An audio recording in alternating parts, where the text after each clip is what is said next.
Hi there, I'm artist Rob Reep and welcome back to my studio. So many of you out there are like me. When I first started out painting, we go into museums and we dream of painting these massive landscapes, these huge impact pieces. And that sometimes can be a difficult transition, especially since most people start off painting with the cheapest canvas they can find, the cheapest paint they can find, and usually that canvas is like a 16 by 20 or something in like an 18 by 24 size. So not many people venture to jump right into those big, huge, really gargantuan pieces that we see in museums that we're all really drawn to. But we're going to work on a piece like that this week. I'm going to be painting, actually you guys are going to get to watch me paint the piece that I've got behind me right now.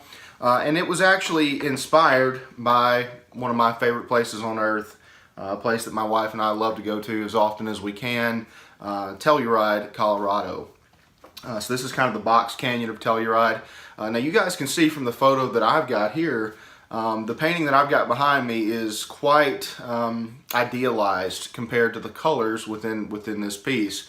I actually took this photo in May of last year, so this was more of a spring scene that I actually took. I'm going to change it to a fall scene. I'm going to get some of those beautiful fall colors that are so prevalent within the western slope of Colorado, and I want to really take the river here that's coming through the valley floor area, and I want to accentuate that, and I want to really just accentuate the focal point of the mountain peaks. You know, this is obviously Telluride's known for the gorgeous landscape around it, and we want to really take it and just idealize every aspect of it that we can, while still preserving this truly unique, almost neutral toned, at least early on, landscape. So let's not get too complicated yet. I just want you guys, how this video is going to go, I'm actually going to upload this in pieces. So if you're watching this for the first time, if you've never been to my channel before,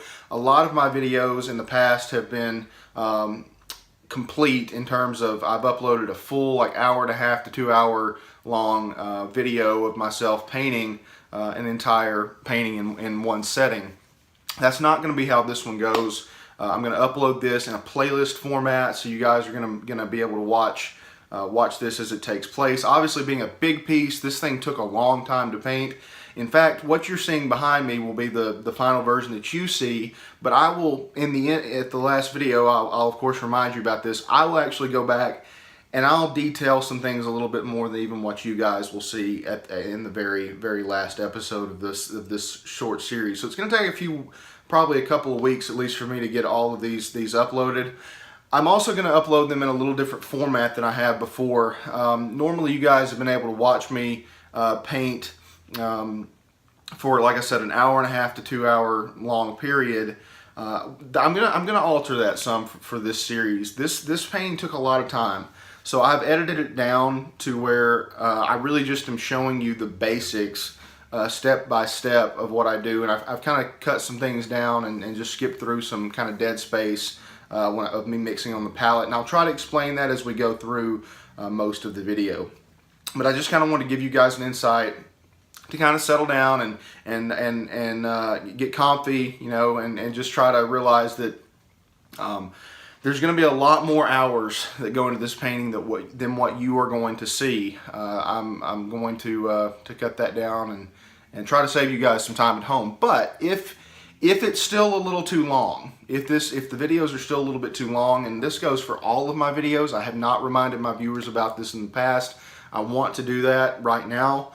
If you have a video that you're enjoying watching, but you don't have an hour and a half, 2 hours to sit down, instead of me editing a really short video for you to see, what I've done is just take advantage of the wonderful folks at YouTube and the job they do. If you want to use the gear icon, which is at the bottom of the screen, if you want to just use the gear icon, you can actually speed videos up and still get the sound and all that. It'll just be be really quick. But that's a great way if you want to just double speed. It's a great way to quickly watch a video, and then if you've got something really detailed that you want to go back and watch, you can do that later. But that especially goes for all my other videos that I've done in the past. I just wanted to give you guys an update on that. Also, please, if it's your first time here, please be sure to hit that subscribe button. I'm uploading new oil painting content almost every week. I apologize that I didn't get one in last week.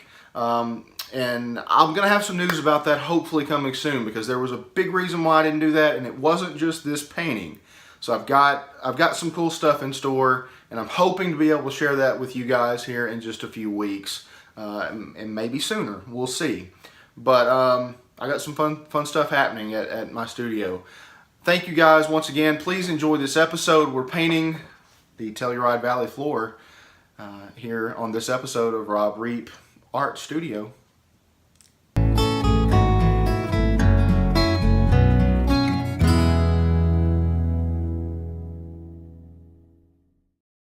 As you sit down to get started with this painting with me, we're going to be painting this mountain range in the back.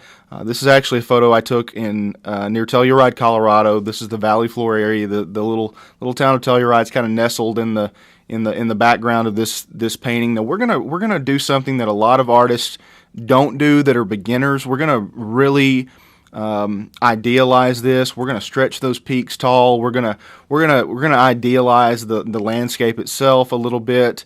Obviously, I've got a ton of pine trees in this picture. I want a good fall scene, so I'm going to add some fall colors into this painting and really try to just make this thing pop. Now, we want to be true to Telluride. We don't want to get too far away from that. So the mountain range is going to be very visible. That's going to be what we're really focusing in on. But we can use everything else in this painting to accentuate the entire focal point, which is those beautiful peaks in the background. Before we get started, we are going to be using, of course, a pre-toned oil-primed canvas. I'm actually painting on a 48 by 60. Now that type of canvas can get pretty expensive, so for those of you who are just starting out painting, if you want to try to paint this along with me in this same size, feel free to do so. You can run down to Hobby Lobby or Michael's. You can get a very large canvas for not much at one of those, especially if you're just trying to practice.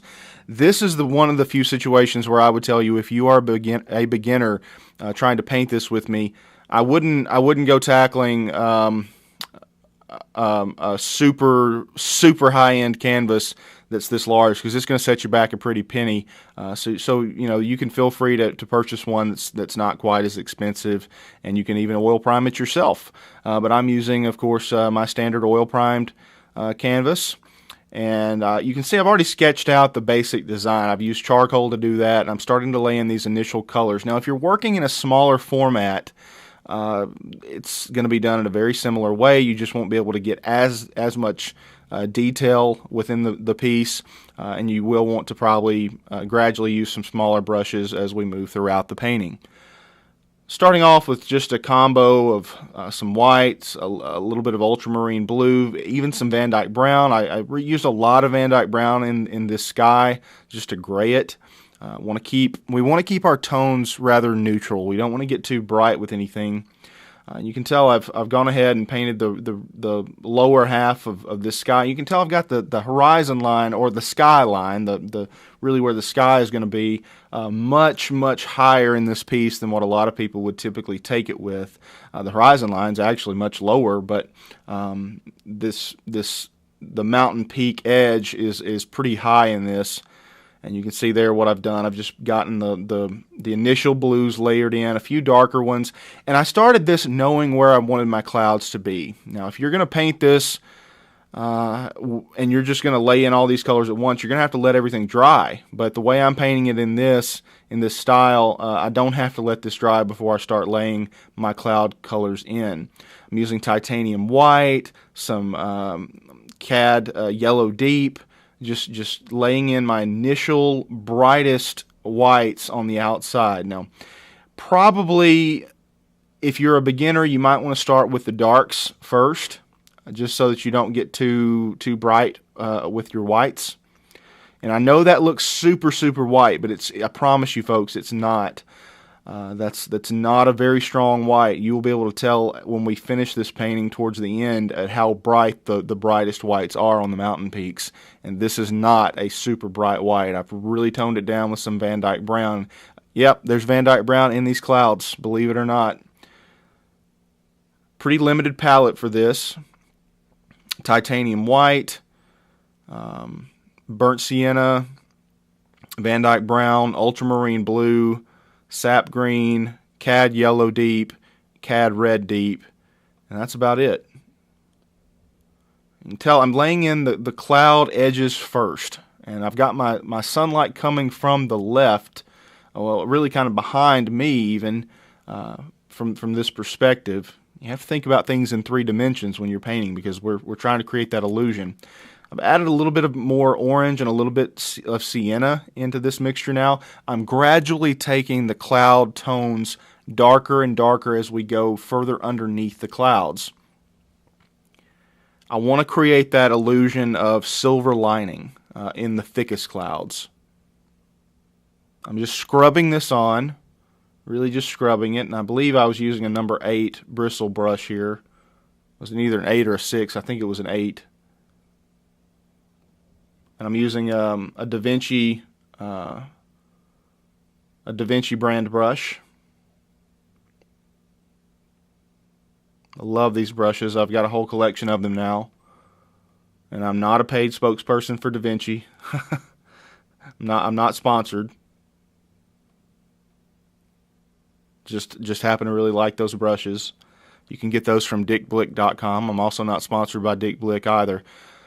Okay, now the colors that I'm laying in on this left side at the moment that you can see, those are actually the darker tones of the cloud. So I'm using a lot of Van Dyke brown, a lot of ultramarine blue, really getting this color even a different tone. I don't want it to look like sunlit blue. I need it to be almost a stormy blue. That's the best way I know to describe it. And we're not blending a lot of lines yet. I want you to notice that these lines are not blended. That's going to come later. And we're just touching, just kind of grazing the canvas, and at times scrubbing, but we're laying in those gradual saturations of tone, or these gradual shifts of color. It's very much like a puzzle at this point. We're just trying to put it together, build it. To do this, though, the right way, the way I'm doing it, or my way at least, I don't know if it's necessarily the right way, there's always another way to do something, but you really need to have an idea of where you want these clouds to be, okay? You don't want to go in here thinking, well, I'm just going to freelance, I'm just going to, free spirit this thing. You got to have a plan, and if you don't, you're going to get yourself into some muddy messes. I also want to mention that I'm using what's called a gallery wrapped canvas, or what is commonly known as a gallery wrapped canvas. So after I painted all of this, I did go back and I actually got a little step ladder and just painted the top of this. So if you're using, a lot of times I like to use for larger canvases like this, I really like to use a gallery wrapped edge, simply for the fact that it eliminates the risk of ghosting. If you've never heard of ghosting, that's where you're pressing so hard into your canvas that you actually start to hit the stretcher bars that are sitting behind the canvas that are your support, and that can happen if you're using a regular what I would consider standard canvas. Now, I love standard canvases. I actually wish I could use them more for these size, but I tend to be pretty rough on my canvases, so ghosting can become a problem for old Rob. But now I've got most of my cloud base in. I'm going back through, saturating this blue just a little bit more, or darkening it just a little bit, the sky blue, and I'm painting in or scrubbing in these colors that go a little bit higher within the canvas itself, within the sky. Okay, so most of it's in. Got to touch up a few little places here. Now, right now, it looks a bit raw. It looks a bit jagged. We're going to be using our Badger blender brush that I talk about occasionally. If you have any other kind of blender, though, it will probably work just fine. And if you're in a pinch, if you're a beginner and you don't want to go out and spend big money on a blender brush, a specialty blender brush, just clean out your bristle brush, really well. Get it as dry as you can get it. Make sure, and you might even want to use one that's pretty beat up, but then you can use it for that. But I really recommend a blender brush if you are serious about trying to do this the right way. And you're just going to lightly dust over the surface. And depending on where you want your little wisps and shapes, you can manipulate them with this blender brush. Now, one of the other things I'm doing, you can leave harder edges. You can blend them out as much as you want to, or you can not blend them. And you can create different effects by doing so. This is going to be an experimental stage for a lot of you to use these blenders in the correct way. See there, I didn't blend that inside line too hard. I'm starting with my darks in this cloud because obviously I will clean this brush. Even though I don't show it on this video, I did clean the brush out about 4 different times throughout the blending process. And it's just softening these edges. It's just creating that really nice little area of wispiness. This cloud in here, I really like how it's turning out already with this blend. This is the kind of sky too that when you finish it on a canvas this size, you may, up close especially, you're going to look at it and go, man, that looks terrible. Back up from it about 6 to 8 feet. Trust me, it's going to look good. And if it doesn't look good, be patient with it because we're not done with the painting. So many of my students, I've noticed, they give up on these things about a quarter of the way to halfway through them because they're just not finished. Paintings take time to finish, and you've got to learn to be patient. You've got to learn to be able to go to bed at night and let something dry, even over a few days. With us oil painters, we have to let things dry over a certain number of days. It can even be upwards to a week to 2 weeks sometimes, depending on the humidity levels, temperatures, and all of that good weather stuff that we have to deal with. Even though we're painting indoors, all that stuff affects it, airflow, and we have to be patient. You have to learn patience to be an oil painter. I would not have considered myself a patient person prior to this. All right, but oil painting teaches it to you. I promise you it will. It'll demand it. That's going to be it for this video. Stick with us. We're going to have another one coming in this playlist. Please hit that subscribe button to make sure you get notified about all my future videos. We're going to be finishing this painting though and the rest of this playlist, which is coming.